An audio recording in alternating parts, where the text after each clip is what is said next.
चलिए अब देखिए आगे।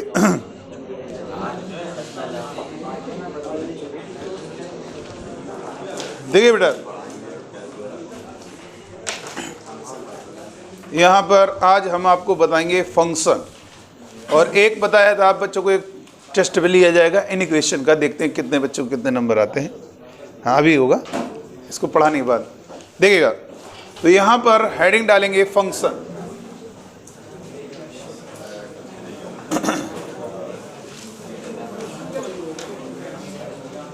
फंक्शन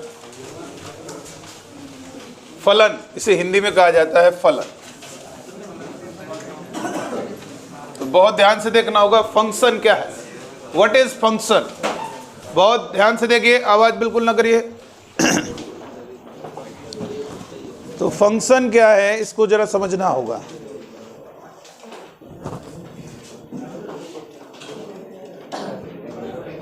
देखिए बेटा, फंक्शन क्या है, इधर देखिए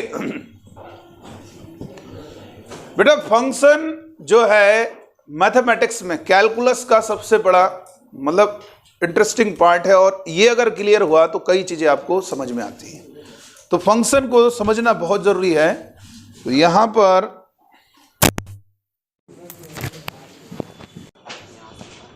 तो देखिए फंक्शन में इसमें आता है domain, range, periodic function, onto, one one, बहुत तमाम सी चीजें हैं।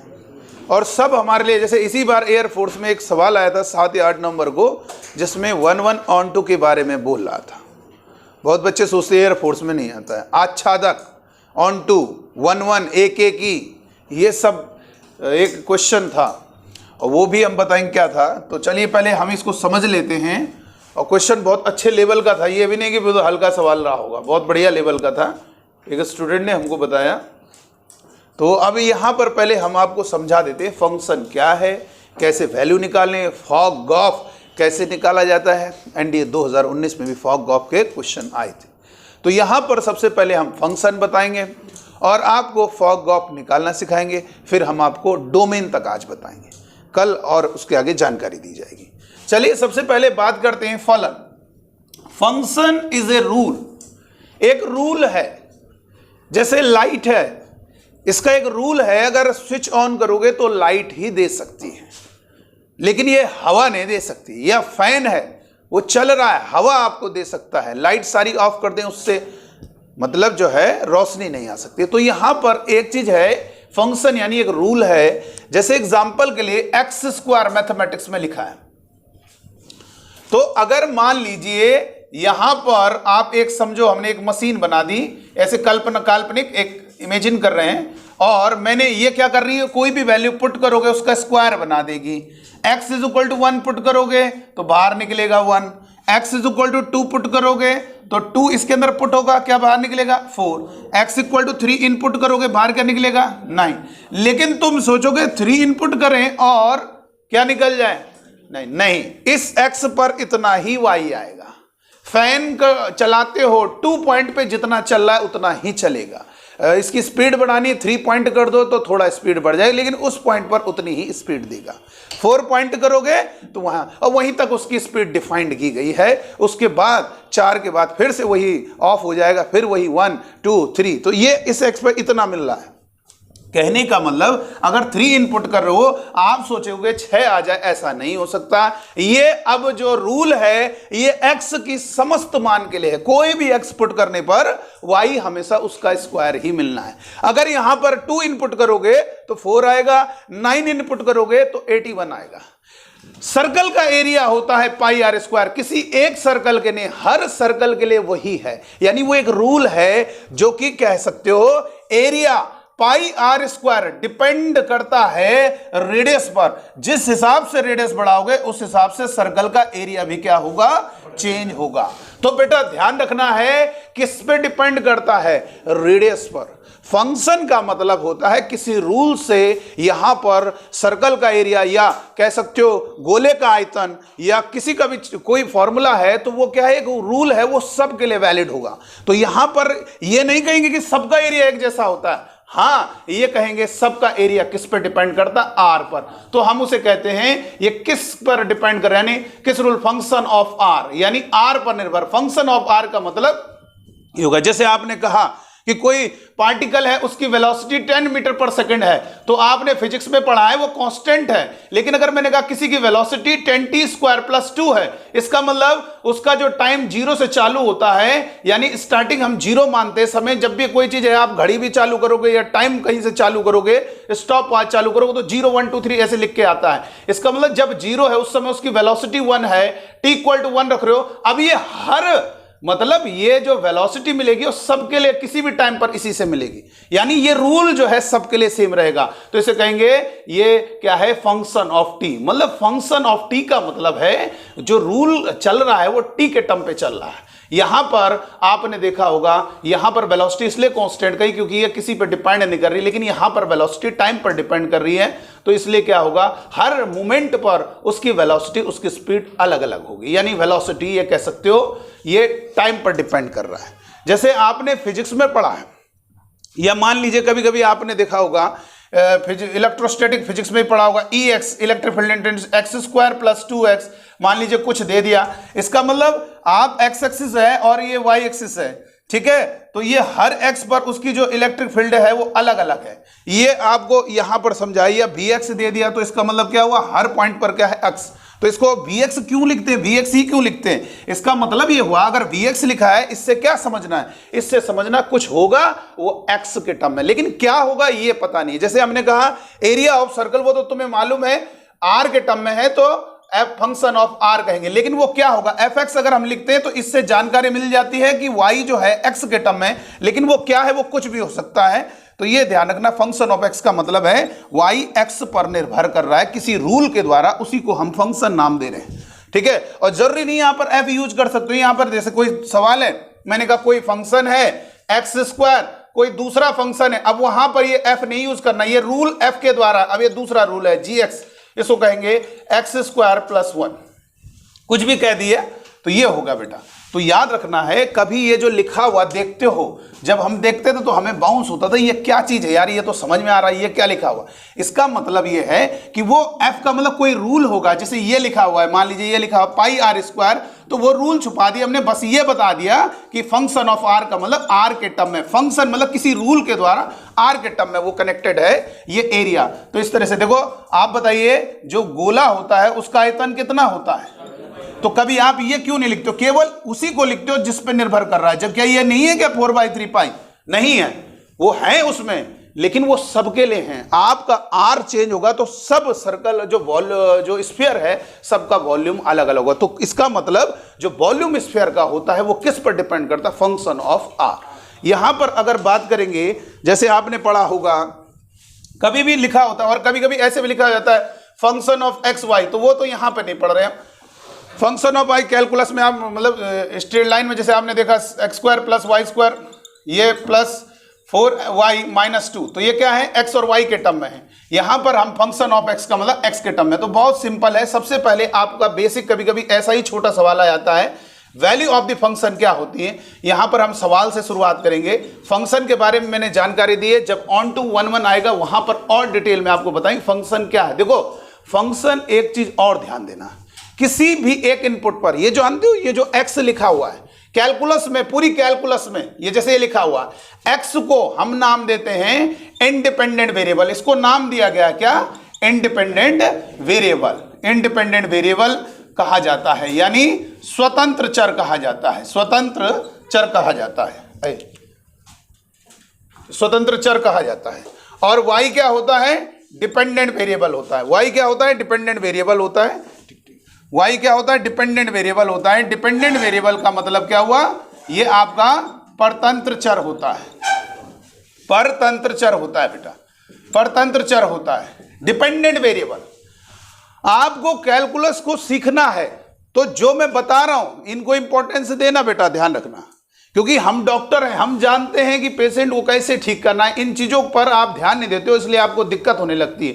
तो यहां पर सबसे पहले ये जो लिखा हुआ है इसका मतलब समझना, एरिया फंक्शन ऑफ आर का मतलब फंक्शन मतलब किसी रूल के द्वारा और आर के टर्म में है, इसीलिए उसे फंक्शन ऑफ आर कहा जाता है। क्या कहा जाता है? फंक्शन ऑफ आर, यानी वो फंक्शन मतलब किसी रूल के द्वारा क्या है, आर के टर्म में दिया है। क्या जो वॉल्यूम होता है स्फीयर का, क्या उसमें 4/3 पाई नहीं होता? होता है, लेकिन किस पे डिपेंड करता है? वॉल्यूम स्फीयर का रेडियस पे डिपेंड करता है। तो ये याद रखना होगा, यहां पर जो वॉल्यूम होगा इंडिपेंडेंट वेरिएबल, आपको ये वॉल्यूम बता दिया। अब हम यहां पर जो फंक्शन में सबसे पहला कुछ बातें हैं उनको याद रखना। सबसे पहले फंक्शन क्या होता है ये तो बात बता दी, लेकिन इतना नहीं होता कि किसी का डिपेंड, जैसे ये y² = x है, ये भी इस पर निर्भर कर रहा है x पर, लेकिन ये फंक्शन नहीं है। क्यों नहीं है फंक्शन? फंक्शन का मतलब होता है किसी एक इनपुट पर, एक इनपुट का मतलब जैसे यहां पर आप क्या कर रहे हो, x1 रख रहे हो तो y कितना आ रहा है? 1 आ रहा है। x2 रख रहे हो, y कितना आ रहा है? 4 आ रहा है। x3 रख रहे हो, y कितना आ रहा है? 9 आ रहा है। इसका मतलब ये हुआ अलग अलग इनपुट को पुट कर रहे हैं तो y की वैल्यू अलग अलग आ रही है। मानते हो कि नहीं मानते हो? लेकिन किसी भी एक इनपुट के लिए, सर इनपुट किसको कहते हैं? जिसको हम पुट कर रहे हैं, जिसको हम रखने अपनी मर्जी से, इंडिपेंडेंट, हम कुछ भी रख सकते हैं, 3 रख सकते हैं, 4 रख सकते हैं, तो उसको स्वतंत्र, यानी स्वतंत्र हैं, लेकिन y का मान उस पर निर्भर कर रहा है जो रख रहे हो। 1 रखोगे तो y का मान 1 आएगा, 2 रखोगे तो y का मान 4 आएगा, 3 रखोगे तो y का मान 9 आएगा। तो इसको कहेंगे, ये कुछ भी रख सकते हो लेकिन इसका मान इस पर निर्भर कर रहा है, तो इसको कहेंगे डिपेंडेंट वेरिएबल, इसको कहेंगे इंडिपेंडेंट। पूरी कैलकुलस में शुरुआत में अगर कोई भी किताब खोलोगे तो x और y के बारे में यहां पे लिख दिया जाता है, ये स्वतंत्र चर है और परतंत्र चर है। स्वतंत्र मतलब अपनी मर्जी से कुछ भी रख दो, और डिपेंडेंट वेरिएबल है उस पर डिपेंड करेगा, जो तुमने रखा उस हिसाब से उसका मान आएगा, इसलिए उसे परतंत्र चर कहा जाता है। ठीक है। अच्छा, y² = x, इसको क्यों नहीं कहा फंक्शन? भाई 4 ऑप्शन दे दिए, बताओ कौन सा फलन नहीं है? तुम्हें सब y x के टर्म में दिया, तुम लगेगा सब फलन है। बेटा y x के टर्म में लिखा हुआ, जैसे ये क्या हुआ, y = क्या आएगा, ±√x। यहां पर जरा इनपुट 4 रखो, y कितना आ रहा है?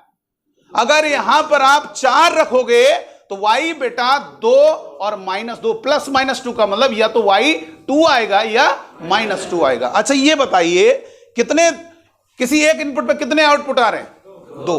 तो ये फंक्शन नहीं, फंक्शन का मतलब ये हुआ कि किसी भी एक x पर y 2 नहीं आने चाहिए। जैसे सर इसमें तो आ रहा है सर, अगर सर इसमें x बराबर -2 रख दें तो y सर -2 का स्क्वायर 4 आ रहा है, और x बराबर +2 रख दें तो y 2 का स्क्वायर 4 आ रहा है। सर ये कैसे हो गया, फलन कैसे हो गया? अरे किसी एक इनपुट पर 2 आउटपुट नहीं आने चाहिए, 2 इनपुट पर 1 आउटपुट आ सकता है। यानी आप 2 रख रहे हो 4 आ जाएगा, -2 रख रहे हो 4 है, यानी 2x को रखोगे।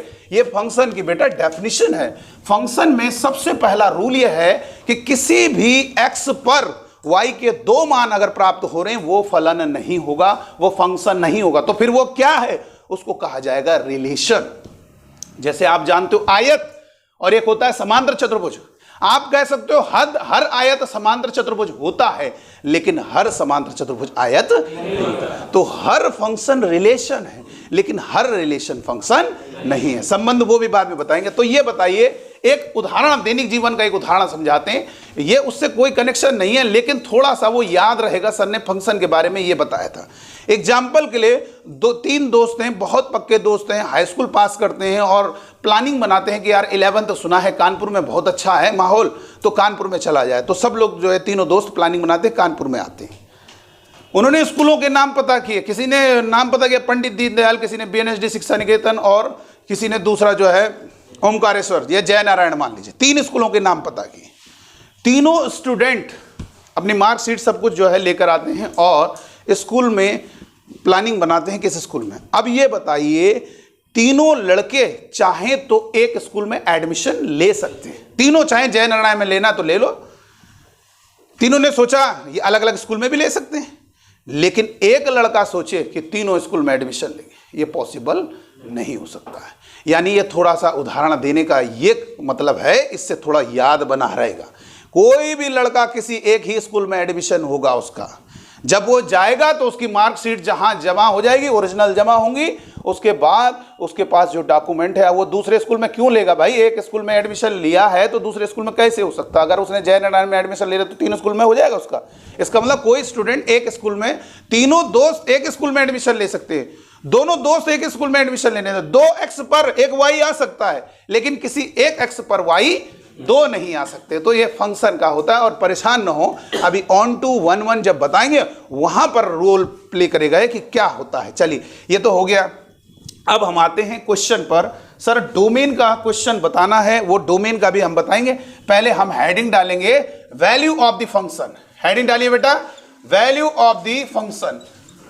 वैल्यू ऑफ द फंक्शन का मतलब हुआ फलन का मान। बहुत बढ़िया तरीके से देखेगा फलन का मान क्या है, देखेगा। यहां पर आपको वैल्यू ऑफ द फंक्शन देखना है, क्या होगा जरा देखेंगे। वैल्यू ऑफ द फंक्शन, चलिए बेटा वैल्यू ऑफ द फंक्शन किसे कहेंगे जरा देखिएगा, फलन का मान।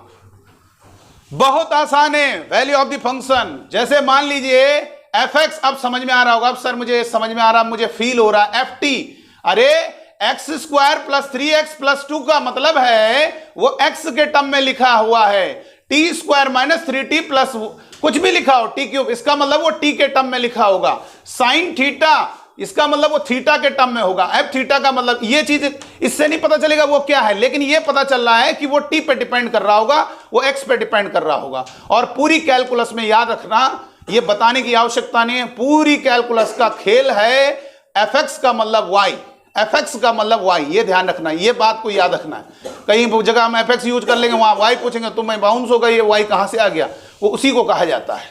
ठीक है, तो यहां पर fx मान लीजिए, सपोज एग्जांपल दे रहे हैं x² + 3x + 2। ये क्वेश्चन से शुरुआत कर रहे हैं value of the function. If, यदि ये दिया हुआ है और आपसे कहा है देन फाइंड, तो ये आपसे पूछ रहा है f2 और f3 एंड f-2। जल्दी से बताइएगा। तो यहां पर f2, f3 और f-2 ज्ञात करना है। ज्ञात करो तो बताइए कैसे ज्ञात होगा। बहुत आसान है, बहुत आसान है। वैल्यू ऑफ द फंक्शन का मतलब है x की उस, देखो f के अंदर जो लिखा हुआ है, बेटा ध्यान से सुनिएगा, f के अंदर जो लिखा रहेगा, f के अंदर ब्रैकेट में क्या लिखा है 2, इसका मतलब x की वैल्यू क्या है 2 है। जो भी f के अंदर लिखा होगा बेटा ध्यान रखना वो x की वैल्यू है, इसका मतलब x की वैल्यू कितनी है 2। तो जहां जहां x दिखाई दे रहा है वहां पर 2 रख देंगे और यहां से हम तुरंत कैलकुलेशन करेंगे। 2 का स्क्वायर 4 और 6 10 और 2 12, ये हो गया बेटा। कभी कभी ऐसे छोटे सवाल में पूछ लिया f2, तो हर तरीके से आपको तैयार रहना है। 3 का स्क्वायर + 3 × 3 डायरेक्ट रख दिया करो, 3 रखोगे 3 का वर्ग कितना होगा 9 + 3 रखो, 3 3 9 + 2 और यहां से f3 हमारा कितना होगा 9 9 18 और 2 20 हो गया बेटा। f-2 कितना होगा, -2 रखो, -2 का स्क्वायर 4 और -2 रखोगे -6 + 2 और ये कितना होगा f of -2 = 4 और 2 6 6 6 0, ये हो गया बेटा। f-2 का मतलब 0 हो गया। चलो तो ये वैल्यू ऑफ द फंक्शन हमने फाइंड करना सीख लिया कि किसी भी x पर वैल्यू निकालनी है तो उस x को उठा के पुट कर दीजिए। और किस x को पुट करना है, पुट किसको करना है, अरे जो f के अंदर लिखा होगा। सर f के अंदर तो x2 लिखा है तो रखो उसी को 2 रखो, जहां x दिख रहा है वहां पर आपको बेटा 2 रखना होगा। इतना आपको समझ में आना चाहिए। ठीक है, ये f के अंदर 3 रखा है तो x की जगह 3 रखोगे। चलो ठीक है, ये वाले कंसेप्ट क्लियर हो गया। वैल्यू ऑफ द फंक्शन कैसे निकालते हैं, फलन का मान, वो x आपको दिया रहेगा, उसके अंदर जो लिखा हुआ x है और उसको आप उठा के पुट करेंगे, जो वैल्यू निकल कर आएगी वही हमारी कहलाएगी वैल्यू ऑफ द फंक्शन। चलो एक ये हो गया। एक दूसरा भी फंक्शन होता है, वो थोड़ा दिक्कत करता है जब कॉन्टिन्यूटी लिमिट के सवाल बनते हैं तो वहां पे बच्चे को बाउंस मारता है। तो यहां पर मैंने वैल्यू ऑफ द फंक्शन बताना है तो हम उस टाइप का भी क्वेश्चन बता दें कि इस टाइप के सवाल में वैल्यू ऑफ द फंक्शन कैसे कैलकुलेट की जाती है। जैसे मान लीजिए दिया, नोट कर लिया, रब कर दें। चलो लिखेंगे, यहां पर लिखेंगे fx = इफ fx = देखो x² + 3 x - 2 x <1 x 2 और x > 2 देन फाइंड, तो फाइंड करो f3 + f1 2 टाइम्स f1, इसको बताना है। तो यहां पर f3 + 2 टाइम्स f1 को ज्ञात करो, इसको ज्ञात करना है बेटा। बताइए कैसे ज्ञात करोगे, बहुत इजी है, बहुत ही आसान। इसको ज्ञात करना है, कैसे होगा? तो सबसे पहले एक बात ध्यान रखिएगा, सर ये क्या है, डिटेल जरा समझ लीजिएगा, इसी में थोड़ा सा दिक्कत होती है। और जानते हो बेटा, अगर डिफरेंशिएशन भी पढ़ा है तो बहुत आसानी से क्वेश्चन सॉल्व हो जाता है। थोड़ा बहुत आता है कि नहीं आता? थोड़ा बहुत आना चाहिए। जैसे x की घात n, बेटा ध्यान रखना, सर f डैश x, ये डैश लगा होता है, ये क्या होता है बेटा? y को fx कहा जाता है, जो dy बाई dx होता है, इसके अवकलन को f डैश x कहा जाता है। बस तुम्हें थोड़ा बहुत याद रखना है, x की घात n, बाद में तो हम बताएंगे ही, इसका अवकलन होगा n इंटू x की घात n माइनस 1। कोई भी घात है उसको घात को आगे लाओगे, एक घात कम कर दोगे, ठीक है? तो यहां पर फंक्शन में मान लीजिए, अभी तो ये क्वेश्चन जैसे ये दिया हुआ है f डैश, इतना ही पूछ लिया, ये भी एक सवाल बन गया। ये फंक्शन का है सवाल, लेकिन इसमें अवकलन भी हमने शामिल कर दिया। मैंने कहा बताओ fx यदि f डैश x, 4 ऑप्शन दे दिए, तो आपको डिफरेंशिएशन करना है। 3x का अवकलन क्या होता है? 3 होता है भाई। ax का डिफरेंशिएशन, कोई भी कांस्टेंट नंबर है तो उसका डिफरेंशिएशन ax का कहां चला गया? x का अवकलन 1 होता है, इसलिए ये होगा। चलो इसको बताओ क्या होगा? f3 plus 2 times f1। यहां पर बेटा आपको समझना है, सबसे पहले जब भी ऐसे सवालों को करना होगा तो आपको यह देखना है f3। सर ये क्या लिखा है, ये सर समझा दीजिए कि क्या मतलब है इसका। इसका मतलब fx का मान ये हो लिया जाएगा, fx इसके बराबर होगा जब x की वैल्यू जो इनपुट हो रही है अगर 2 से कम है तो उस x को इसमें रखना है, क्योंकि fx तो दोनों है भाई, f2 है। अब ये 2 किस में रखें, ऊपर रखें नीचे रखें, तो ये डिपेंड करेगा ये किस पर देख रहे हो। अगर जो इनपुट हो रहा है, इनपुट मतलब जो अंदर लिखा हुआ है, अगर वो 2 से कम है तो उसे इसमें पुट करना है, और अगर 2 से ज्यादा है तो उसे इसमें इनपुट करना है। चलिए देखेंगे f3, अब डायरेक्ट ही हम रखेंगे 3 प्लस 2 टाइम्स f1। अब देखो दिमाग लगाना है आपको, f3 किस में रखोगे, ऊपर वाले में नीचे वाले में? क्यों नीचे वाले में रखोगे?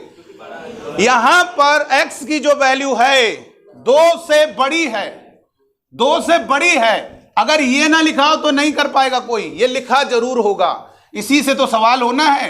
और ये भी जरूर लिखा होगा क्या, अगर मैंने कहा fa निकालो, कोई नहीं निकाल पाएगा fa भाई, ये तो पता चले कौन सी वैल्यू इनपुट कर रहे हो। चलिए मैंने कहा f क्या लिखा था यहाँ पे 3, तो बताओ किस में रखना है इसे? नीचे वाले में रखो। 3 रखोगे, इजी है, 3 माइनस 2 1 हो गया, प्लस 2 टाइम्स, अब f1 का मतलब इसे किस में रखोगे? 2 से कम है, इसमें रखोगे, 1 रखो, 1 और 3 4, 2 चुको 8 और 1 9। अगर इसी सवाल में, इसी प्रश्न में, अगर इसी प्रश्न में आपसे बोला जाए, इसी प्रश्न में f dash 2 plus 2 times f dash 1, ये इसके कंपैरिजन में थोड़ा सा हल्का सा, मतलब उसके कंपैरिजन में आसान नहीं इसमें, क्योंकि f डैश, अरे कहां डैश, अरे तो तुम क्यों परेशान हो? तो एक काम किया करो, क्या लिख दो, f डैश x, पूरा कर दो अवकलन, नया फंक्शन बन गया। डिफरेंशिएशन करो 2x, इसका क्या होगा, इसका भी डिफरेंशिएशन करो 1, इधर क्या है x लेस देन 2, इधर क्या है, अब देख लो f डैश 2 क्या है, f डैश 2 किस में रखोगे? 2 से बड़े बराबर वाले में, 2 के, सर 2 के बराबर तो सर 1 है, इसमें तो x है ही नहीं, तो इसका मतलब 2 से बड़ा कोई भी x की वैल्यू पुट करोगे उस f डैश का मान 1 होगा। अगर मैंने कहा f डैश 5 कितना होगा, तो बेटा कांस्टेंट x पे डिपेंड कर 1 होगा। f डैश 6 कितना होगा, वो भी 1 होगा। तो यहां पर क्या पूछ रहा है, f डैश 2, तो 2 पर मान कितना है 1 प्लस 2 टाइम्स, अब ये क्या है, ये क्या है बताओ, f डैश 1, डैश है, x की वैल्यू क्या है 2 से छोटी है, इसमें पुट करो 1, कितना हो गया 2, तो यहां पर कितना होगा, 2 दूनी 4 और 1 5। तो देखो ये भी सवाल सॉल्व हो गया। अभी हम जो डिफरेंशिएशन नहीं पढ़ा रहे, अभी हम आपको फंक्शन पढ़ा रहे हैं, लेकिन कोई ऐसा सवाल भी हो जाता है डिफरेंशिएशन का, कोई बहुत बड़ा यूज नहीं कर रहे हैं डिफरेंशिएशन, छोटे फॉर्मूले कि डिफरेंशिएशन करना, x स्क्वायर का 2x, x क्यूब का 3x क्यूब, बहुत आसानी से आप सवाल को कर सकते हैं। अच्छा ये बताइए, अगर हमने यहां पे ये बोला तो तब क्या करोगे, तब क्या करोगे, तो इसमें भी इसमें रखोगे 1 क्या, तब ये भूल ना कर देना। ये देखो डैश, जो डैश वाला है, तुम एक काम करो 2 से बड़े वाले का ही डिफरेंशिएशन करो, कितना होगा इसका, इसका 1 होगा, इसी में 1 ही वैल्यू होगी, और इसका क्या करेंगे, इसमें f1 कितना होगा, f1 ऊपर वाले में रखना है 4। देखो अब आंसर बदल गया कि नहीं बने, तो इसलिए डैश लगा है नहीं लगा है ढंग से देख लिया करो। fx और f डैश x में अंतर है, एफ एक्स फंक्शन है, एफ डैश एक्स उसका अवकलन है, उसका डिफरेंशिएशन है, एफ डबल डैश वो उसका दोबारा डिफरेंशिएशन है। ठीक है बेटा, इस तरीके से क्वेश्चन को समझ लेना आप लोग। चलो इसको मिटा दें। चलो ये वाला हो गया। तो भाई यहां से हमने वैल्यू ऑफ द फंक्शन को सीख लिया। Value of the function, function आपको ऐसा एफ एक्स डायरेक्ट दिया होगा और ऐसे भी दिया जा सकता है, दोनों में आपको वैल्यू निकालना आना चाहिए। ठीक है बेटा, चलो यहां पर आगे बढ़ते हैं नेक्स्ट कॉन्सेप्ट की ओर। देखिएगा, वैल्यू ऑफ द फंक्शन तो निकाल लो गया। अब हमें आपको फॉग और गॉफ पर अगर बात करें, एक समस्या जो कि बहुत बड़ी समस्या स्टूडेंट में, पहले फॉग गॉफ होता था, 12th में था पहले, लेकिन उसके बाद फिर हटा दिया गया और अभी भी है, लेकिन ये यहाँ पर ये ध्यान रखना बहुत ज़्यादा यूज नहीं होता। लेकिन आपको फॉग गॉफ क्या होता है पहले ये समझना है। कंपोजिट फंक्शन, चलिए उसकी नॉलेज आपको बाद में देंगे, लेकिन पहले हम आज का जो कॉन्सेप्ट है क्या, डोमेन, जो कि बहुत ही ज़्यादा इंपॉर्टेंट है। चाहे जेईई मेन का एग्जाम हो, चाहे कोई भी कॉम्पिटिटिव एग्जाम हो, आप देखिएगा डोमेन के सवाल जरूर आ जाते हैं। डोमेन यानी प्रांत, तो इस समस्या का हम अंत कर देंगे आज। प्रांत किसे कहते हैं जरा देखिएगा, देखिएगा ये जो समस्या है आपकी, इसका अंत हो जाएगा। डोमेन क्या होता है जरा समझिएगा, व्हाट इज डोमेन। यहां पर बात करेंगे व्हाट इज डोमेन। हम चैप्टर को पढ़ेंगे, सवाल करेंगे, लेकिन पहले जानेंगे प्रांत क्या है। प्रांत क्या है, प्रभाव क्षेत्र भी कहा जाता है इसको। प्रांत क्या है बताइए। देखो डोमेन क्या चीज है, सबसे पहले हमें बात करनी होगी डोमेन, जिन वैल्यूज पर डिफाइंड होता है। समझिएगा, दो भाषाओं में हम इसको बोलेंगे, एक हिंदी में बोलेंगे और एक इंग्लिश में बोलेंगे। जरा देखिएगा क्या होता है, समझिएगा व्हाट इज डोमेन सर। और एक खास बात है, हम टाइप बना के बताएंगे। आप किसी किताब में ढूंढिएगा, आपको मिक्स करके मिलेगा, लेकिन हम टाइप करके बताएंगे। Type 1, type 2, type 3, type 4, type 5, यानी इस टाइप और टाइप 6 से जाएंगे तो वो थोड़ा बहुत हाई लेवल चला जाएगा, उतना बताने की जरूरत नहीं। एनडीए तक टाइप 5 पर्याप्त है। लेकिन जो टाइप है उसमें एक खास बात है, आपका पूरा ध्यान जब हम टाइप फर्स्ट बताएंगे तो टाइप फर्स्ट क्लियर हो जाएगा। Type second, type third, type 4, type 5, जैसे ही आपने टाइप 5 क्लियर कर दिया तो समझो आप डोमेन का जेईई मेन लेवल तक का क्वेश्चन सॉल्व कर लोगे। तो वो जरा देखना है पहले। सर वो जो टाइप बताते हैं वो अलग अलग रूल बताते हैं, वो क्या कैसे बन जाता है। पूरा का पूरा रूल जो बनता है वो डेफिनेशन से बनता है। इसकी डेफिनेशन से जरा समझना। अरे तुम निकाल तो देते हो डोमेन -3 से 3, लेकिन क्या कभी उसका मजा लिया आपने, क्या होता है डोमेन? कभी नहीं आपने फील किया कि डोमेन क्या है। आंसर तो निकल आता है मेरा, लेकिन व्हाट इज डोमेन, डोमेन क्या चीज है, यहां पर हम बताएंगे। देखो इधर सुनिएगा, दोनों भाषाओं में सुनिएगा। आपको उन शब्दों में, उन सेंटेंस में ही आपके डाउट का, भाई बहुत बच्चे हमसे बाद में पूछते हैं कि सर मुझे एक डाउट हो रहा है। मैंने कहा कि तुम्हारे डाउट जो है हो रहा है, जो मैंने सेंटेंस बोला है उन्हीं में तुम्हारी समस्या का अंत है। अगर तुम उन शब्दों को, उन वाक्य जो हमने बोले हैं उनको ध्यान से सुनोगे तो आप उसको अगर महसूस करोगे तो आपकी समस्या का अंत है। वो डाउट जो हो रहा है तुम उसकी डेफिनेशन का मजा नहीं ले रहे हो। देखो क्या होता है, एक होता है वर्ड डिफाइंड होना। डिफाइंड का मतलब होता है परिभाषित, कोई चीज परिभाषित होना। सबसे पहले इंग्लिश में बोला जाता है डिफाइंड। तो सुनिएगा, डेफिनेशन दो प्रकार से हम बोल रहे हैं। पहले इंग्लिश में बोलते हैं द कलेक्शन, कलेक्शन जो वर्ड प्रयोग किया जाता है, संग्रह, कई सारी वैल्यूज को कलेक्ट करना। The collection of all real values of x, word को सुनिएगा, सेंटेंस को, all real values of x for which F x is defined. Set या सेट बोल सकते हो, कलेक्शन बोल सकते हो। The collection of all real values of x for which F x is defined. F x मतलब function defined हो। हिंदी में क्या बोलेंगे, एक्स के उन समस्त मानों का संग्रह जिनके लिए फलन का मान परिभाषित होता है, उन एक्स के समस्त मानों के संग्रह को ही हम क्या बोलेंगे, डोमेन कहेंगे। क्या कहेंगे, डोमेन कहेंगे।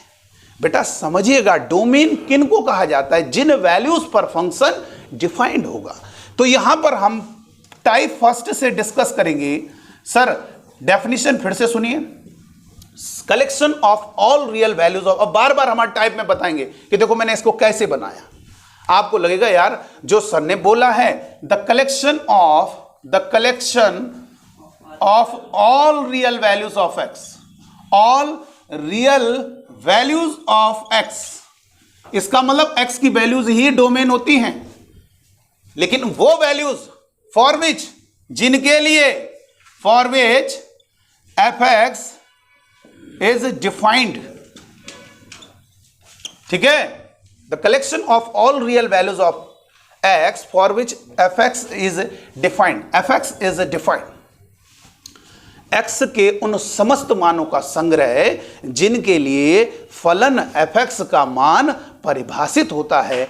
एक्स के उन समस्त मानों का ही संग्रह क्या कहलाता है? प्रांत कहलाता है, डोमेन कहलाता है। जैसे एग्जाम्पल के लिए मैंने आपको टाइप फर्स्ट लिखा, तो टाइप फर्स्ट में क्या होता है? डिनोमिनेटर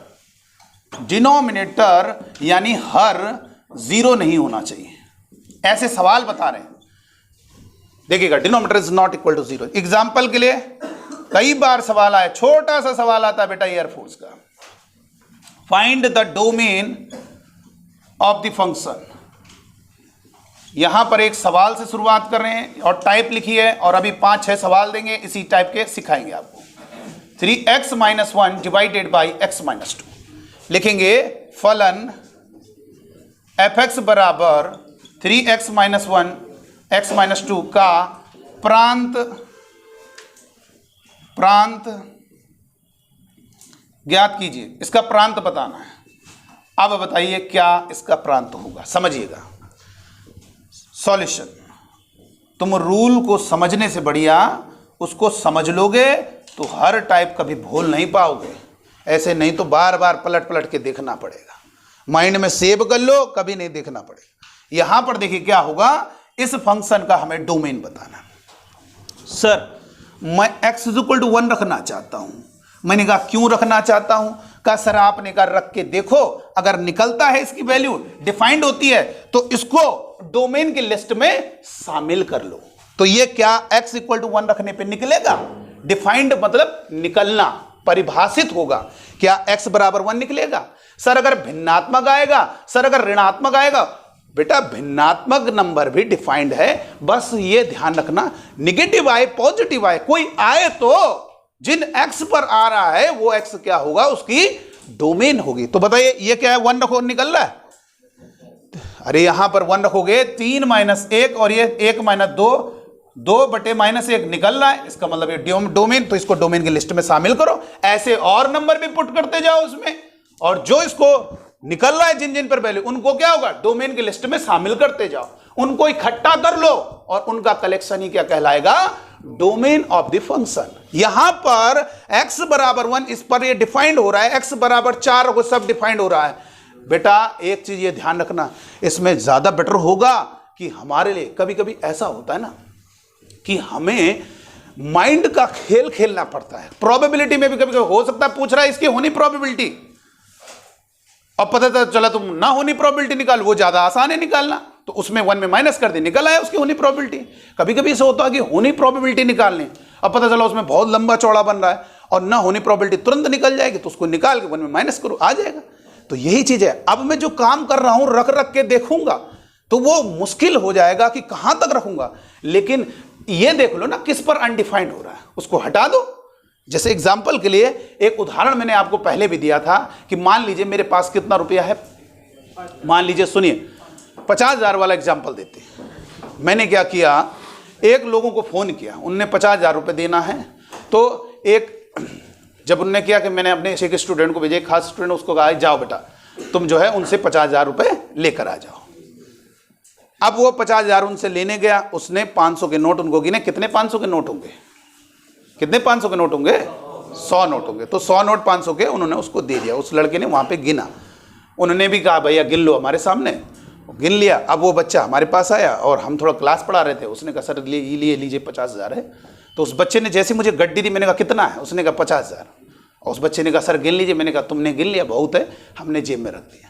यानी मुझे माइंड में ये क्लियर हो गया कि मेरे जेब में इधर कितना है, 50,000 रुपया है। कितना है, 50,000 रुपया। अचानक मेरे किसी मित्र का फोन आ गया, उसने कहा बहुत अर्जेंट है, मुझे लगभग 49,000 रुपये की ज़रूरत है।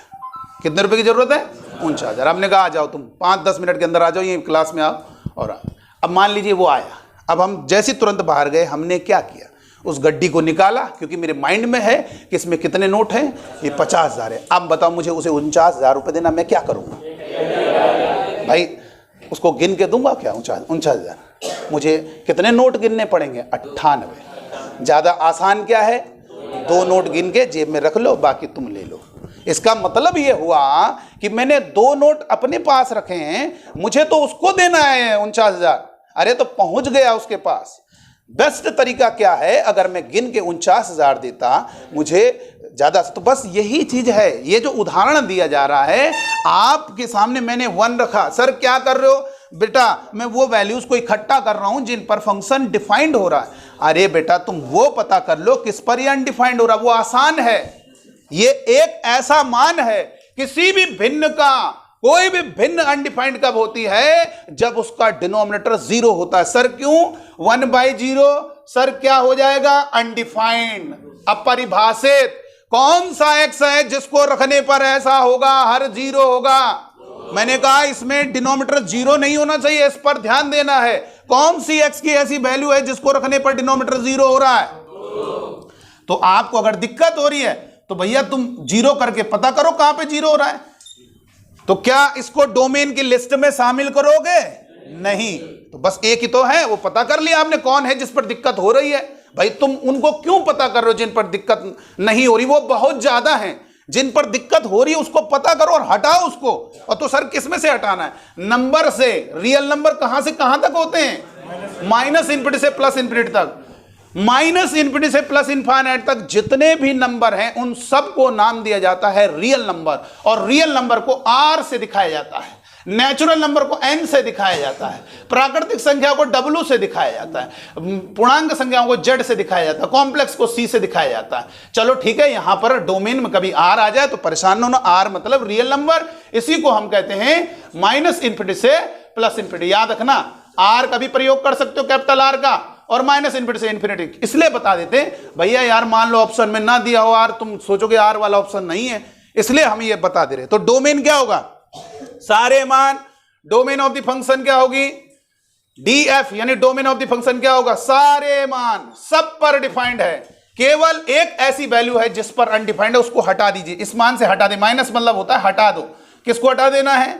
2 पर। तो ये बचे हुए जितने भी मान होंगे उन सब पर क्या होगा? फंक्शन हमारा डिफाइंड होगा। अच्छा, इसको एक और स्टाइल से लिख सकते हैं, और ये सारा वो तरीका बता रहे हैं। कभी भी कोई भी ऑप्शन कितना भी घुमा दे, ऑप्शन भी घुमाना एक कला होती है बेटा। ध्यान रखना कि हम आपको सामने, आप उत्तर जानते हो, हमने वही उत्तर को दूसरे रूप में प्रस्तुत कर दिया, आप उसको ढूंढ रहे हो, मिला नहीं, आपने डी लगा दिया, नन ऑफ दिस। तो इसलिए आंसर का भी पैटर्न याद रखना है। तीनों फॉर्मेट याद रखेंगे, एक ये भी हो सकता है और एक ये भी हो सकता है। माइनस इंफिनिटी से क्या नहीं होना चाहिए? कल वाली क्लास में बताया था 2 नहीं होना चाहिए, तो 2 पर ओपन लगाना, फिर यूनियन, फिर 2 से इन्फिनिटी। ये हमारे 3 फॉर्मेट हैं, ये आंसर देने के तरीके। हो सकता है ऑब्जेक्टिव सवाल में आपको ये दिया जाए, हो सकता है और अच्छा क्वेश्चन बनाना हो ये दे दें, इससे भी और बेहतरीन बनाना हो ये दे दें। तुम तो ढूंढोगे इसको, अगर हम इसको बता देंगे तो तुम इसी को ढूंढोगे, नहीं मिलेगा तो डी लगा दोगे। इसलिए मैंने तीनों को बता दिया कि तीनों का मतलब एक ही है। तीनों का मतलब एक ही है, भले दिख अलग अलग लग रहे हैं, लेकिन मीनिंग जो सेंस है वो तीनों का एक ही है। तो याद रखना है बेटा, डोमेन ऑफ द फंक्शन, पहला टाइप फर्स्ट, कोई भिन्न लिखी हो, कोई अंडर रूट कुछ नहीं होना चाहिए, कोई भिन्न लिखे। ऊपर लिखा है सर, जो ऊपर लिखा है उससे कोई मतलब नहीं यार, वो अगर 0 भी होगा, निगेटिव भी होगा और पॉजिटिव भी होगा, उससे कोई दिक्कत नहीं। लेकिन डिनोमिनेटर के निगेटिव होने से, पॉजिटिव होने से हमें दिक्कत नहीं है। हमें दिक्कत तब है जब वो 0 हो रहा हो, और ये 0 कब होगा? जब x क्या होगा? 2 होगा। इसलिए 2 को डोमेन की लिस्ट से बाहर करो, क्योंकि उस वैल्यू पर फंक्शन डिफाइंड नहीं हो रहा है। हमें उसी वैल्यू को लिस्ट में शामिल करना होगा जिन पर फंक्शन डिफाइंड होगा। यानी 2 को छोड़कर कोई भी x है, चाहे 2/3 रखो, 4/5 रखो, हर एक x पर यह फंक्शन क्या होगा? डिफाइंड होगा। इसलिए डोमेन ऑफ द फंक्शन क्या हो गई? Capital R -2। ऐसे ब्रैकेट बना के लिखना है, ऐसे 2 को हटा दिया इस लिस्ट से, और दूसरा तरीका माइनस इंफिनिटी से प्लस इंफिनिटी, ये उसी को कहते हैं आर को, और किसको हटा दिया, 2 को। तीसरा तरीका माइनस इंफिनिटी से 2, देखो 2 पे ओपन लगा, यानी 2 नहीं लेना, 2 को शामिल नहीं करना, यूनियन, फिर उसी से 2 को शामिल नहीं, फिर कहां तक चला गया, इनफाइनाइट। इसका मतलब किसको छोड़ दिया, केवल एक ही नंबर को तो छोड़ा है।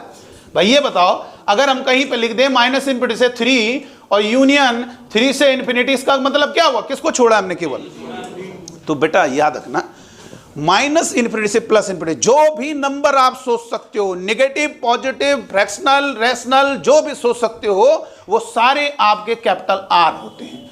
कुछ भी रख दो, सर मैं √3 रख दूंगा, निकलेगा बेटा, √3 रखो बस, वो निकलेगा तब नहीं जब डिनोमिनेटर 0 होगा। तो इसीलिए इस टाइप फर्स्ट का कहना है, कोई अगर भिन्न है, उस भिन्न का डोमेन निकालना हो, फ्रैक्शन होगी, तो जानते हो क्या होगा, उसका डोमेन निकालने का तरीका क्या है, पता करो डिनोमिनेटर कहां पर 0 हो रहा है। सर वो कैसे पता करेंगे, वो तो ऐसी दिख भी जाएगा, और नहीं दिख रहा है तो 0 कर दो। सर हमें तो ऐसी दिख रहा है तो ज्यादा, बेटा इसलिए कह रहे हैं ना 0, कभी कभी मान लो क्वाड्रेटिक होगी तो तुरंत नहीं पता चल पाएगा, तो इसलिए 0 करके पता करेंगे कहां पे 0 हो रहा है। ठीक है, चलो ये हो गया। ये कितना आ गया आंसर, इसका आंसर कितना हो गया।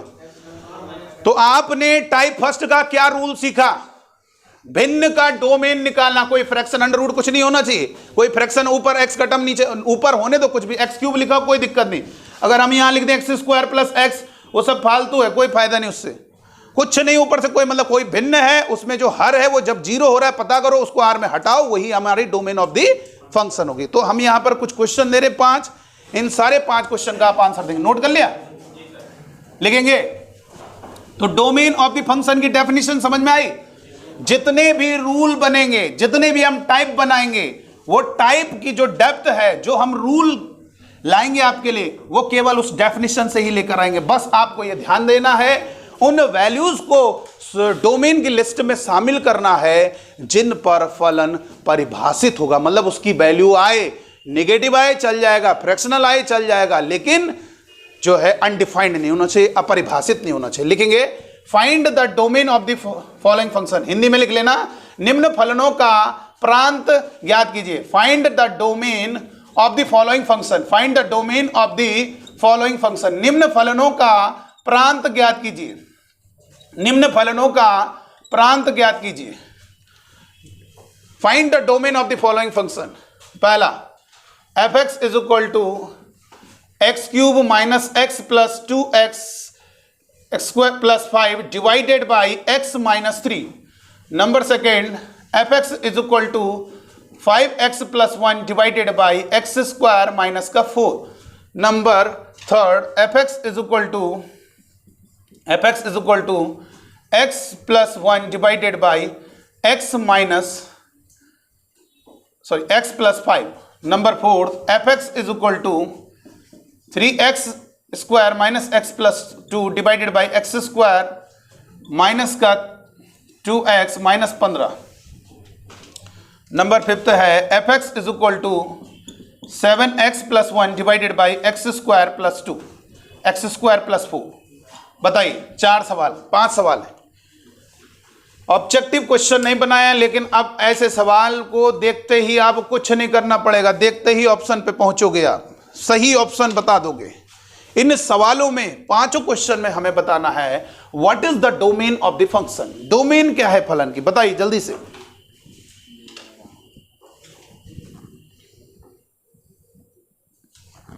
हो जाएगा डोमेन ऑफ द फंक्शन, देखिएगा, find the domain of the function, find the domain of the following function, क्या होगा बताइए। इन फलनों का प्रांत ज्ञात कीजिए, फलनों का प्रांत बताना। चलो भाई अब देखेंगे, पहले क्वेश्चन से शुरुआत करते हैं और आप आंसर बताएंगे। First question, second question, third question, fourth question, fifth question. Domain, मैंने क्या कहा, नाम जो आता है, लड़का कई बार क्या होता है, इस सवाल को छोड़ देता है, उसका कारण है न पढ़ना, उसको लगता है कि ये समझ में नहीं आएगा, R- ये पता नहीं क्या हो रहा है, लेकिन उसको अगर वो डीपली अगर देखे तो बहुत आसान है। चलिए आइए सॉल्यूशन देखते हैं। हो गए सारे, चलो आप देखिए पहला क्वेश्चन, क्वेश्चन को नहीं लिख रहे हैं, हमें दिख रहा है क्वेश्चन सामने, हम ये देखेंगे डिनोमिनेटर कहां पे 0 होगा, डायरेक्ट लिख दें आंसर, क्या होगा R - 3, सही है, ढूंढ लेना भाई। इसका मतलब ये डिनोमिनेटर कहां पे क्यों जीरो कर रहे हो, उसको ऐसे दिख रहा है ना, ये 3 पर जीरो होगा, इसको डोमेन की लिस्ट में शामिल करोगे? बोलो, नहीं करेंगे ना इसको डोमेन की लिस्ट में शामिल। 3 पर अनडिफाइंड हो रहा है, इसलिए 3 को डोमेन की लिस्ट में, तो ये डायरेक्ट लिख तो दिया हमने। अच्छा, इसको दूसरा ढंग बताओ क्या है? तीनों हम तरीके लिखेंगे, आप सब सवालों में तीनों ढंग लिखना। माइनस इनफिनिटी से इन्फिनिटी और ये 3, और तीसरा माइनस इनफिनिटी से 3 नहीं होना चाहिए, यूनियन फिर 3 नहीं होना चाहिए, इन्फिनिटी, ये तीनों एक ही है। नंबर सेकंड बोलो। अरे यार यहां पर 2 पर भी अनडिफाइंड होगा और -2 पर भी, और अगर पता करना है तो डिनोमिनेटर जीरो किया करो। पहले क्या करोगे डिनोमिनेटर, बहुत लोग बताएंगे करते हैं, x square minus is not equal to 0, कुछ किताबों में भी देखा मैंने, ध्यान से सुनिएगा जरा, कुछ किताबों में देखा is not equal to 0, x square is not equal to 4, x is equal to +-2। ये गलत है बेटा, गलत है। उसका कारण है ये equation equal to not equal है बेटा, नॉट इक्वल है, यहां पर नॉट इक्वल है, इसलिए ये नहीं होगा। इसको जीरो करोगे, ये है सही करेक्ट तरीका। तो सर वो कैसे, ये कैसे लिख देते हैं, तो ये नहीं शामिल करेंगे ना, फिर अगला स्टेप हमारा ये होगा, इनको हम शामिल नहीं करेंगे डोमेन की लिस्ट में। लेकिन ये जो लिखा हुआ इस तरीके से ढंग से, ये गलत तरीका है बेटा। नॉट इक्वल, दो चीजें नॉट इक्वल है, अरे दो चीजें नॉट इक्वल है, कोई ऐसा थोड़ा ना दो जोड़ोगे तो दोनों, तुम चाहे इधर 10 जोड़ो इधर 5 जोड़ो, वो बराबर नहीं होंगी दोनों। ये इक्वल के लिए होता है, अगर 2 जोड़ोगे तो दोनों तरफ 2 जोड़ना पड़ेगा। आप ही बताइए, जब इक्वेशन को सॉल्व करते हैं x² - 4 = 0, ये होता है? तो ये होता कैसे, ये बराबर हैं दोनों साइड, तो हम दोनों तरफ 4 जोड़ते हैं, ये होता है। ऐसा नहीं -4 उधर चला गया, वो तो बात ठीक है, हम कर लेंगे, ये कटेगा x² 4।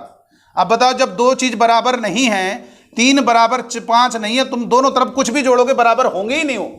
तो इसलिए यहां पर नॉट इक्वल वाला नहीं, देखो ये कर रहे हैं कुछ लोग, ये गलत तरीका है। सही तरीका यही है, डिनोमिनेटर मतलब जो समझाना है तो इस तरीके से, और ये इसको डोमेन की लिस्ट में शामिल है। वो ऐसे ही दिख रहा है, देखो 2 रखोगे, 4 - 4 0, अनडिफाइंड। डिनोमिनेटर कब गड़बड़ हो रहा है, यानी जीरो कब हो रहा है, गड़बड़ कब होगा फलन, जब डिनोमिनेटर 0 होगा। वो 2 पर हो रहा है और -2 पर हो, इसलिए हमारा दूसरे क्वेश्चन का आंसर क्या होगा, r -2 और 2 को हटा दीजिए, इस पर गड़बड़ हो रहा है। दूसरा तरीका -∞ से इन्फिनिटी और -2। तीसरा तरीका क्या होगा, इसमें दिक्कत होगी। आप एक काम करो, -∞, पहले बताओ कौन मिलेगा, -2, फिर यूनियन, -2 से फिर 2, फिर यूनियन, फिर 2 से इन्फिनिटी, ऐसे चलना है। बहुत ईजी है। आप देखो ये थोड़ा टफ लग रहा है लेकिन आसान है, बनाना सीख गए हम। -∞ से किसको लिखना है पहले, ये नहीं जिसको भी मन आ रहा है, नंबर बढ़ते हुए जाएंगे। पहले -∞ से आगे बढ़ोगे, पहले कौन मिलेगा, -2, फिर उसके बाद तो -2 पे रुके, फिर यूनियन, फिर वहीं से बढ़ो आगे, फिर कहां पे जाना है, 2 पर, फिर 2 पे रुको, फिर 2, वहीं से आगे बढ़ो, फिर इनफाइनाइट तक चले जाओ। इसका मतलब आपने 2 नंबर को छोड़ दिया, -2 और 2 को शामिल नहीं किया डोमेन की लिस्ट में। चलो दूसरा भी हो गया। तीसरे वाले में, तीसरे वाले का आंसर क्या होगा, r -5। अरे बेटा 5 पर तो 10 हो जाएगा, 5 रखोगे 10 हो जाएगा। तो कैसे करोगे, कैसे पता करोगे, डिनोमिनेटर कहां पे 0 हो रहा है, 0 करो, तो x = -5 को क्या इसको डोमेन की लिस्ट में शामिल करोगे, नहीं करेंगे, इसलिए माइनस कर दिया, तो ये हटा दिए। दूसरा तरीका क्या है, -∞ से +∞, और ये -5, और तीसरा क्या होगा, -∞ से -5 यूनियन -5 से इन्फिनिटी। चलो ये हो गया, 3 हो गए। चौथा बताओ कैसे होगा, फोर्थ क्वेश्चन कैसे करेंगे। फोर्थ में क्या करोगे आप, देखो इधर देखिए, फोर्थ वाले में डिनोमिनेटर 0, देखो तुरंत नहीं पता चल रहा है, इसलिए हम बार बार सिखाते हैं। बहुत लोग कहते सर ये तो देख के ही पता चल जाता है, लेकिन अगर ऐसे लिखा हो तो नहीं पता चल पाएगा। 0 करो। अब तुम्हें एक फंडा बता दें, जैसे कभी भी x² का कोएफिशिएंट यूनिटी हो तो तुरंत उसके फैक्टर कैसे होते हैं, तुरंत एक स्टाइल है, इसको याद रखना। जब यूनिटी होगा, बाकी यूनिटी नहीं होगा उसके लिए बताएंगे, तुरंत कर देंगे आप फैक्टर, x लिख दो। अब इसको ऐसे तोड़ो, जिसमें क्या होगा, इन दोनों को जोड़ने पे -2 आ जाए और गुणा करने पर -15 आ जाए, ये हो गया। तो ये वाला इधर लिख दो, ये वाला इधर लिख दो, तो एक आएगा कितना, x - 5 0 करोगे कितना हो गया, 5। ऐसी समझ में आ जाता है। x एक इसको 0 करने से 5 आएगा और एक इसको 0 करने से -3। तो ये कौन सी वैल्यूज हैं, इन पर गड़बड़ होगा। गड़बड़ मतलब ये है कि इन पर डिनोमिनेटर 0 होगा, तो ये फलन अनडिफाइंड, तो इनको डोमेन की लिस्ट में शामिल करोगे नहीं। तो फाइनल आंसर क्या होगा, r -3 से 5। दूसरा तरीका -∞ से +∞, और -3 से 5। और ये तीसरा तरीका अगर प्रयोग किया जाता है तो सर जो सवाल है वो थोड़ा डिफिकल्ट की लिस्ट में शामिल हो जाएगा। उसका डिफिकल्ट की लिस्ट में शामिल होने का कारण वो उसका आंसर का फॉर्मेट है, ना कि सवाल डिफिकल्ट है। इसका आंसर फॉर्मेट जो है ये थोड़ा डिफिकल्ट हो जाएगा। माइनस कौन पड़ेगा पहले, माइनस फिर यूनियन, फिर वहीं से बढ़ो आगे, फिर कौन पड़ेगा, फिर वहीं से आगे बढ़ो 5 से इन्फिनिटी। ये हमारा आंसर हो गया। ठीक है बेटा, इस तरीके से। अच्छा, 5वें क्वेश्चन का आंसर क्या होगा? देखो बेटा, 5वें क्वेश्चन में बहुत बच्चे क्या कर रहे हैं, अरे खुद इतने समझदार, इतने होनहार हैं आप लोग, खुद इतना दिमाग लगाओ। x² + 4 कभी 0 हो पाएगा? सर क्यों नहीं हो पाएगा 0? बेटा 4 के साथ जब -4 जुड़ेगा तभी वो 0 हो पाएगा। और यहां पर क्या होगा, यहां पर x² ऑलवेज पॉजिटिव होता है। किसी भी नंबर का स्क्वायर या तो पॉजिटिव होगा या तो 0 होगा। अगर वो 0 भी होगा तब भी वो 4 रहेगा, बाकी कुछ भी रहेगा 2 3 तब भी वो जुड़ेगा उसके साथ। x² किसी भी नंबर का स्क्वायर नेगेटिव नहीं हो सकता, नॉट पॉसिबल। x² डिनोमिनेटर 0 करो, x² - 4 नॉट पॉसिबल, ये नॉट पॉसिबल है, पॉसिबल नहीं है। चलो अच्छा ये बताइए, यहां पर हमने क्यों बोला, एक आपने लाइन सीखी। एक बच्चे ने एक बार मुझसे जेमेन का बच्चा था, उसने हमसे कहा, बहुत बढ़िया क्वेश्चन किया उसने। मैंने क्या कहा, तुम्हारे डाउट का जो जवाब है वो मेरी वो लाइन है जो मैंने बोल दी। उसने क्या कहा, सर x = 2i रखोगे तो सर अनडिफाइंड हो रहा है सर। मैंने कहा कैसे, यहां पर रखो 4i²। तो हमने देखा 0/0। मैंने उससे कहा तुमने कौन सी वैल्यूज पुट की है? मैंने क्या बोला था, set of all real values. कैसी वैल्यू पुट करनी है, रियल। आपने कैसी वैल्यू पुट की, इमेजिनरी। कैसे पता चल जाता है, कैसे पता चल जाता है फिजिक्स में ये कौन सी क्वांटिटी है, कैसे पता चल जाता है, उसकी यूनिट से पता चल जाता है। ये जो लग गया इससे पता चल रहा है द्रव्यमान है, अगर ये लग गया तो इससे समय पता चल रहा है क्या है, समय। वैसे कैसे पता चलेगा, इमेजिनरी है, जब उसके पीछे क्या लग जाएगा, आई, तो ये इमेजिनरी नंबर की यूनिट हो गई है। ठीक है, तो इसलिए ये आप नहीं पुट करना, आई के बारे में सोचना ही नहीं, क्योंकि हमें रियल वैल्यूज को पुट करना होता है डोमेन की लिस्ट में। चलो ये वाला हो गया। अब देखिए, कल हमने बोला था आपको एक टेस्ट लिया जाएगा, बोला था। चलो तो उसको भी अभी स्टार्ट करने वाले हैं हम। आप सभी बच्चे जो है ऐप को ओपन करें, हीरो ऑफ मैथ्स। फोन नहीं लेकर है तो लेकर आना चाहिए। रुक जाइएगा, अभी रुक जाओ, 1 मिनट रुक जाओ। अभी हम थोड़ा सा एक जानकारी दे दें, उसके बाद हम बताते हैं आपको। एक क्वेश्चन देना है, क्योंकि उसमें सवाल मिलेंगे 30 या 25 सवाल हैं, सॉरी, और 30 मिनट है टाइम बढ़ा दिया क्योंकि सोचना है। देखो इधर 1 मिनट वाला होगा, पीडीएफ वाला, अभी हम बताएंगे।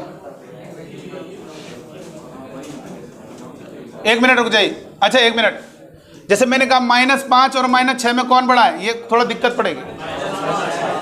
-6 कैसे मालूम -5 बड़ा है? देखो आपने कहा -6 पहले पड़ता है।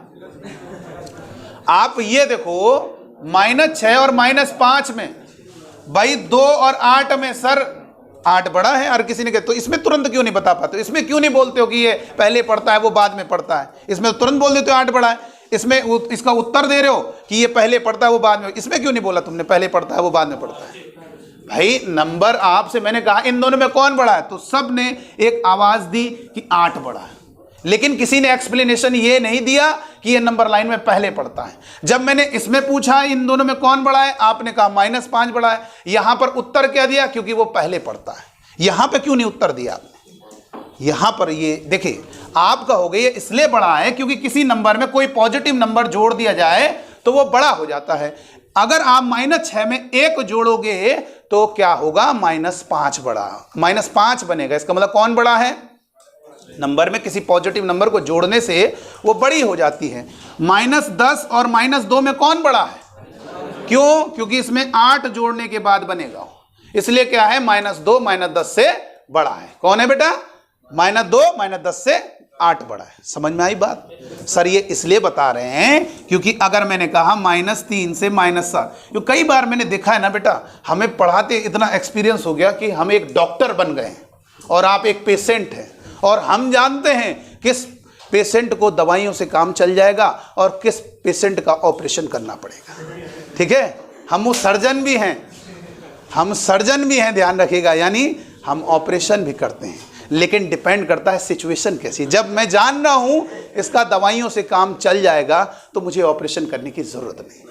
सर्जन भी नहीं चाहता कि मैं उसकी जो है सर्जरी करूं, उसका ऑपरेशन करूं, ये सोचता है कि दवाइयों से काम चला लूं। लेकिन जब जानते हैं समस्या का अंत चाहता है कि सर मुझे पूर्णता सही कर दीजिए, तो बेटा फाइनल ऑपरेशन तुम्हें करना पड़े। मैं 2 साल इंतजार नहीं करना चाहता हूं, मुझे आज हफ्ते भर में ऐसा कर दीजिए, तो बेटा इसका एक ही तरीका है, उसका अंत कर दो। जो तुम्हारे अंदर स्टोन है उसी को बाहर निकाल दो, वही उसका अंत है। या तो इंतजार करो, दवाइयाँ खाओ, साल भर का वेट करो, ये अपने आप गायब हो जाएगी। और तुम चाहते हो कि अभी तुरंत अंत हो जाए, तो हफ्ते भर इंतजार करो, तुम्हारी समस्या का समाधान। तो मेरे पास दोनों समाधान है कि आपको क्या चाहिए।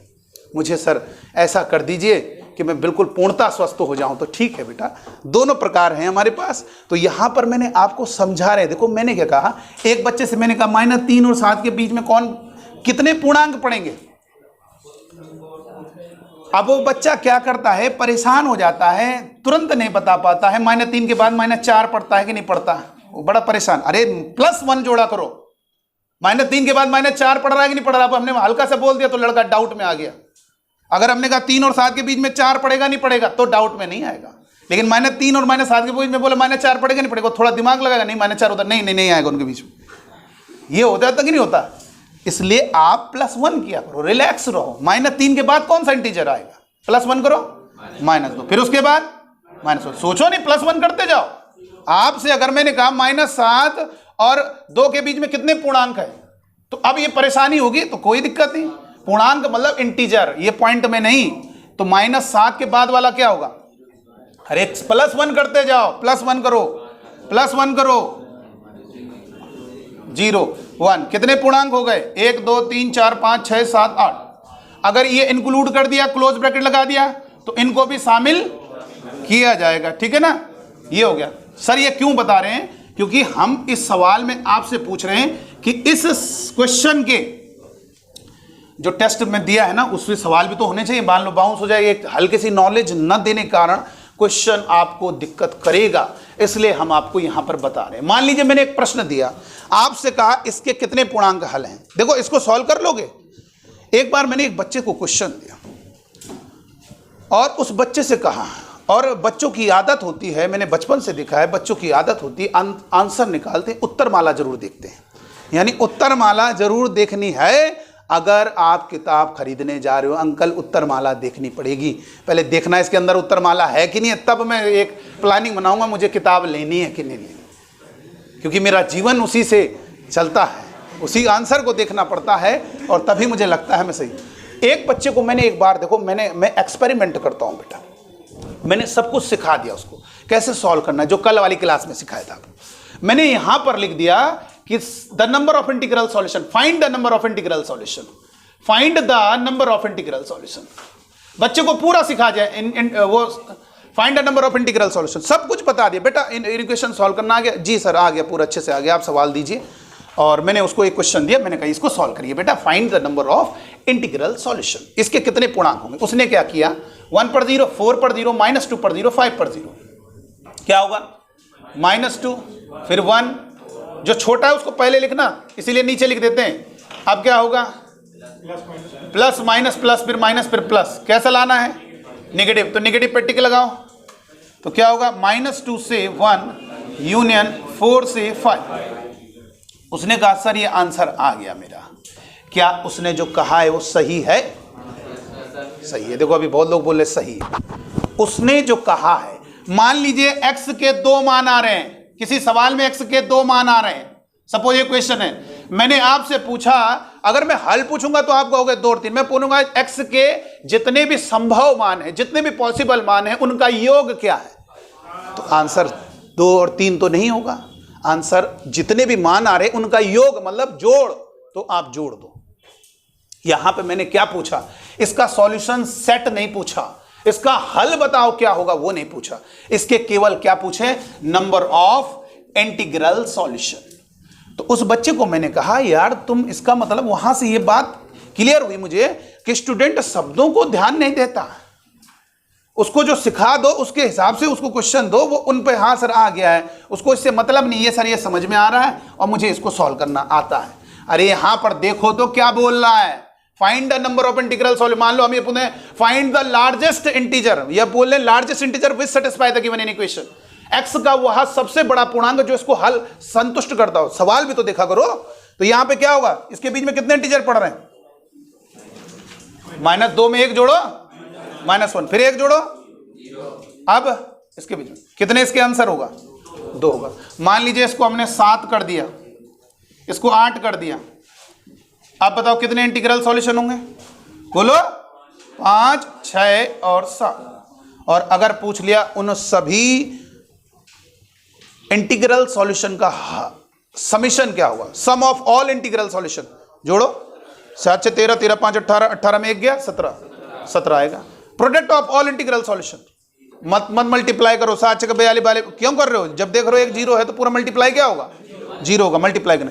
तो ये बातों को ध्यान दो, सॉल्यूशन सेट बोल रहा है या इंटीग्रल सॉल्यूशन पूछ रहा है। अच्छा ये बताओ कितने पॉजिटिव इंटीग्रल सॉल्यूशन है बेटा, 0 को पॉजिटिव और नेगेटिव की लिस्ट में शामिल नहीं किया जाता। 0 न्यूट्रल है, क्या है, पॉजिटिव चार्ज, उसके पास अमाउंट होना चाहिए, नेगेटिव चार्ज अमाउंट होना चाहिए। 0 न्यूट्रल है, 0 को ना तो पॉजिटिव की लिस्ट में। तो बताओ कितने इंटीग्रल सॉल्यूशन होंगे, इसकी बात कर रहे हैं, इसकी इस सवाल की 1 2 3 4 5 कितने इंटीग्रल सॉल्यूशन होंगे, number of positive integral solution 3, number of negative integral solution, negative value देखो कितनी, और नंबर ऑफ ऑल, और sum of all positive integral solution 17 नहीं होगा, 7 से 13 5 18 होगा, माइनस पॉजिटिव इंटीग्रल सॉल्यूशन। इसलिए सवालों को ये हम देने का कारण क्या है, आपके माइंड की एक्सरसाइज कराना है। जैसे शरीर की एक्सरसाइज करते हो तो उससे शरीर का ही विकास होता है। मानसिक विकास कैसे होगा तुम्हारा, जब मेरे प्रश्नों का जवाब दोगे, क्वेश्चन लगाओगे, ठीक है। योग करने से तुम्हारा शरीर अच्छा होगा लेकिन माइंड अच्छा नहीं होगा। माइंड के लिए ये करना पड़ेगा जो सिखा रहे हैं, ठीक है। चलो अब देखिए, इधर ये वाला हो गया। देखिए एक चीज और बता दे, थोड़ा एक चीज और बता दे, बस हम दे रहे हैं टेस्ट आपको। देखिए इधर इस क्वेश्चन को कैसे किया जाता है, ध्यान देना, थोड़ा सा बता दे, नहीं तो देखो इधर सुन लीजिएगा, 1 मिनट सुन लेना, हम ज्यादा नहीं बताएंगे, बस 5 मिनट बता रहे हैं। और सवाल, ये सवाल और ये सवाल अलग अलग लग रहा है, बोलो लग रहा है कि नहीं लग रहा है। लेकिन आज आपको बता दे, इसका जो हल करने का तरीका, इसका जो हल करने का तरीका नहीं, उधर नहीं मल्टीप्लाई करना, इस क्रॉस नहीं मल्टीप्लाई कर सकते हो, जो लिखा है वैसे लेने दो, जब तक वो पॉजिटिव ना हो नहीं जा सकता क्रॉस। आपको ये जो सॉल्व करने का तरीका, ये सॉल्व करने का तरीका सेम होता है, चाहे मल्टीप्लाई में लिखे हो फैक्टर, चाहे डिवाइड में लिखो। इसके लिए क्या होता है 1 3, क्या होगा 1 और 3। इसके लिए भी यही देखा, कहां पे 0 हो रहा है, ऊपर वाला 1 पे और ये 3 पे, तो सॉल्यूशन क्या होगा, प्लस माइनस प्लस, क्या होगा नेगेटिव ना, तो x क्या होगा, दोनों का आंसर यही होगा, दोनों का आंसर यही होगा। अगर सवाल में इसका मतलब ये समझ में आ गया कि चाहे मल्टीप्लाई में लिखा हो चाहे डिवाइड में लिखा हो, करने का तरीका सेम है। ये कहां पे 0 1 पर, ये कहां पर 0 5 पर, ये क्या रखने पर 0 2 रखोगे 4 होगा, -2 रखने पर, तो ये -2 और ये 1, ये कल बताया था हमने, और ये क्या होगा प्लस फिर माइनस फिर प्लस फिर माइनस, कैसा लाना है, तो पॉजिटिव, यानी क्या होगा -2 से 1 यूनियन 5 से इन्फिनिटी। तो अगर ये मल्टीप्लाई में रहता तो भी आंसर वही रहेगा। इसका मतलब एक बात ध्यान रखना, मल्टीप्लाई वाला आंसर और डिवाइड वाला आंसर क्या होता है, सेम होता है, लेकिन बस एक जगह अंतर होता है, जब इक्वलिटी आती है। इसमें क्या होगा आंसर, इसमें क्या होगा, इस वाले क्वेश्चन का आंसर बोलो, करेंगे वैसे ही 1 से 3 क्लोज ब्रैकेट लगेगा, इक्वलिटी आएगी हर जगह क्लोज ब्रैकेट लगेगा। इसका डायग्राम ऐसा ही बनेगा, आंसर लेकिन अलग होगा, x बिलोंग्स टू, यहां पर हर जगह क्लोज ब्रैकेट लगा है बेटा। बस इतना याद रखना, जब इक्वलिटी नहीं रहेगी तो हमेशा आंसर समान रहेगा, चाहे वो मल्टीप्लाई में हो चाहे डिवाइड में हो।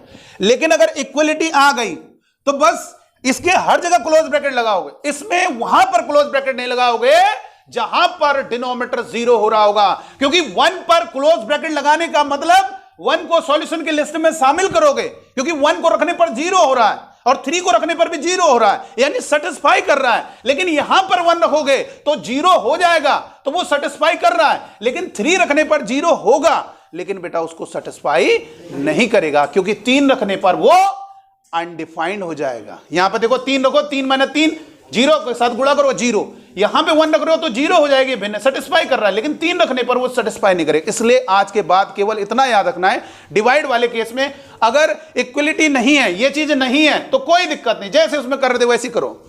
लेकिन जब इक्वलिटी आ जाएगी तो बस इतना देख लेना, कहां कहां पर डिनोमिनेटर 0 हो रहा है, कहां कहां पर हर 0 हो रहा है, उस पॉइंट पर बस ध्यान रखना, क्या लगा देना, ओपन ब्रैकेट। यानी इसका आंसर क्या होगा, वैसे लिखेंगे 1 से 3 पर क्लोज ब्रैकेट। जरा एक क्वेश्चन बात कर लेते हैं, देख लो जरा इधर।